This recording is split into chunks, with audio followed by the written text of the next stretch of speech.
भरतपुर में स्थानीय निवासियों के सहयोग एवं प्रोत्साहन से समिति के गत वर्ष की भांति इस वर्ष भी 3 दिवसीय दूसरा मेगा फ्लावर शो 8 फरवरी से 10 फरवरी तक आयोजित करने का निर्णय लिया। हरित ब्रज सोसाइटी के अध्यक्ष अशोक पारासन ने मेगा फ्लावर शो की जानकारी दी। इस मौके पर वरिष्ठ उपाध्यक्ष विष्णु कुमार शर्मा, सत्येंद्र यादव सचिव, डॉक्टर सुनीता पांडे उपाध्यक्ष, डॉक्टर संगीता चतुर्वेदी उपाध्यक्ष, विकास मित्तल संयोजक, धीरेन्द्र सिंह प्रवक्ता, अवनीश शर्मा वित्त मंत्री व जितेंद्र सिंह मौजूद रहे। इस पुष्प मेले में सैकड़ों प्रजातियों के हजारों की संख्या में पुष्प एवं पौधों का प्रदर्शन किया जाएगा, जिनमें औषधि पौधे, एयर प्यूरिफाइड, सजावटी फल, सब्जी एवं मसाले के पौधे तथा धार्मिक महत्व आदि नाना प्रकार के पौधे प्रदर्शित किए जाएंगे। इनके अलावा बोनसाई, कलात्मक आकृति वाले दुर्लभ कैक्टस, सक्यूलेंट, एडेनियम आदि के पौधे आकर्षण का केंद्र होंगे। शो में सदस्यों द्वारा बनाए गए ट्री गार्डन, टोपियारी एवं कबाड़ के प्रयोग से सुंदर रचनाओं को भी प्रदर्शित किया जाएगा।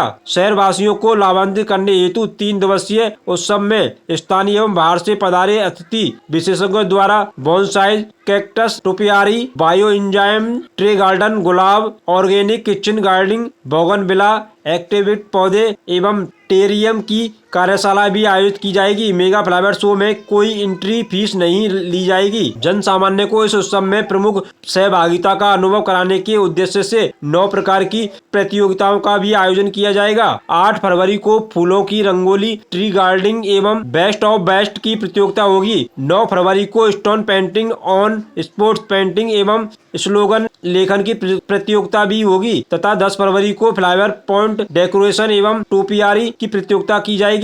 प्रकृति प्रेमियों के लिए स्थानीय नर्सरी द्वारा पौधों का स्टॉल भी होगा तथा बहुत ही उचित मूल्य पर चीनी मिट्टी के गमले व वर्गी कंपोस्ट खाद भी क्रय के लिए उपलब्ध कराए जाएंगे।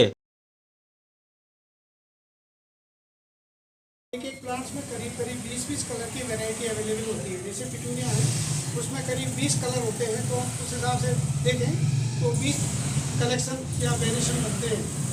तो इसी प्रकार के कई प्रजातियों में जो भी वैरायटी है सभी में साल्विया है, सिलोसिया है, पिटूनिया है, डहेलिया है, गुलदाउदी है, इन सभी में जो है बहुत वेरिएशन आते हैं। इसलिए प्लांट्स की संख्या करीब 10,000 के करीब होती है। और इन सभी की जो सीजनल है विंटर के 65 से 70 एक वैरायटी आती है सीजनल विंटर में। बाकी और सीजन में फिर जो पौधे होते हैं वो यहाँ अवेलेबल विंटर में नहीं होते। तो हम लोग ज़्यादा से ज़्यादा क्या करते हैं, वेरिएशन जो उपलब्ध हैं उनको सभी को हम डिस्प्ले करने का प्रयास करते हैं। पिछले 500 साल से हम अपने अपने घरों पर गार्डनिंग कर रहे थे और एक हमने व्हाट्सएप ग्रुप बनाया था। उसके माध्यम से हम जुड़े। जब एक ही विचारधारा के हम काफ़ी लोग मिल गए तो विचार आया क्यों ना एक अपन रजिस्टर्ड सोसाइटी बनाए। तब हमने हरित ब्रज सोसाइटी का गठन किया। सोसाइटी का मुख्य उद्देश्य पर्यावरण संरक्षण है। फ्लावर शो एक हमारा प्लेटफार्म है जिसके माध्यम से हम लोगों को एक मंच पे ला सकें। फ्लावर शो हमारी मेन चीज़ नहीं है। फ्लावर शो हमने एक माध्यम बनाया है लोगों को हमसे जोड़ने के लिए। पहली बार भरतपुर में हमने लगाया था, बहुत सफल रहा। उससे हमारी पूरी टीम बहुत प्रोत्साहित हुई और हमारा हिम्मत पड़ी कि हम दोबारा भी ये फ्लावर शो आयोजित करें।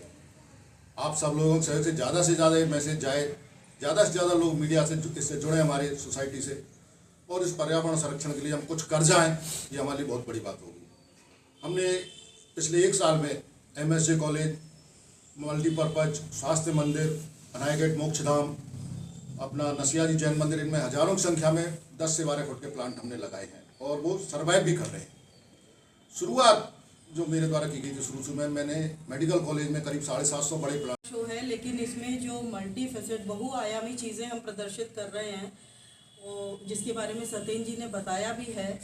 बेसिकली घर घर में कचरा भी निकलता है, तो उससे हम एक तरफ तो बायो एंजाइम्स बनाना सिखा रहे हैं, जिससे कि जो रासायनिक खाद मिलता है उससे जहर फैल रहा है धरती पे, उसमें कुछ % तक, एक बूंद भी अगर हम समुद्र में डाल सके तो ये हमारा प्रयास है। तो रासायनिक खाद बनाने का डेमोन्स्ट्रेशन भी वहाँ दिया जाएगा, लेक्चर भी होंगे और बड़े आराम से हम डेली का अपना किचन वेस्ट होता है उन छिलकों से थोड़ा गुड़ और जल मिला करके बायो एंजाइम्स बनाते हैं। तो ऑल ओवर वर्ल्ड ये बायो एंजाइम्स बड़ी आजकल प्रचलन में है। इसमें तरह तरह की बायो एंजाइम्स भी बनती हैं जो पेस्ट कंट्रोल के लिए भी काम आती हैं। तो दूसरा है कि बहुत सारी आकृतियाँ वेस्ट आउट ऑफ वेस्ट, जो कबाड़ चीज़ें हम यूं ही फेंक के धरती पे कचरा बढ़ाते रहते हैं, हमारे सदस्यों ने उन सब चीज़ों को उपयोग करके बहुत सुंदर कलाकृतियाँ भी बनाई हैं जिसे बहुत अत्यधिक, मतलब मैं बोल सकता हूँ कि मैं खुद नहीं सोच सकता था कि इतना अच्छा प्रयास बन जाएगा। और सारे भरतपुर की जनता ने देखा कि हमारा पहला प्रयास किस तरह का था। दूसरा प्रयास, आप भी जानते हैं कि हर प्रयास के बाद जो दूसरा प्रयास होता है आदमी उसको और बेहतर करने की कोशिश करता है। तो इस बार हमने कुछ नई चीज़ें उसके अंदर फ्लावर शो के अंदर डाली हैं। सबसे बड़ा फोकस तो हमारा बच्चों के ऊपर ही है, जो हमारे साथियों ने बोला कि बच्चों के लिए प्रतियोगिता, बच्चों के लिए कुछ इवेंट्स, कुछ रील बनाओ, इस तरह की हमने कुछ इवेंट्स और प्रतियोगिताएं भी रखी हैं बच्चों के लिए। और पिछली बार हमारे पास लोगों की ये बड़ी शिकायत थी कि फ्लावर शो 2 दिन का है, उसका समय सुबह 9 बजे से शाम को 5 बजे तक है।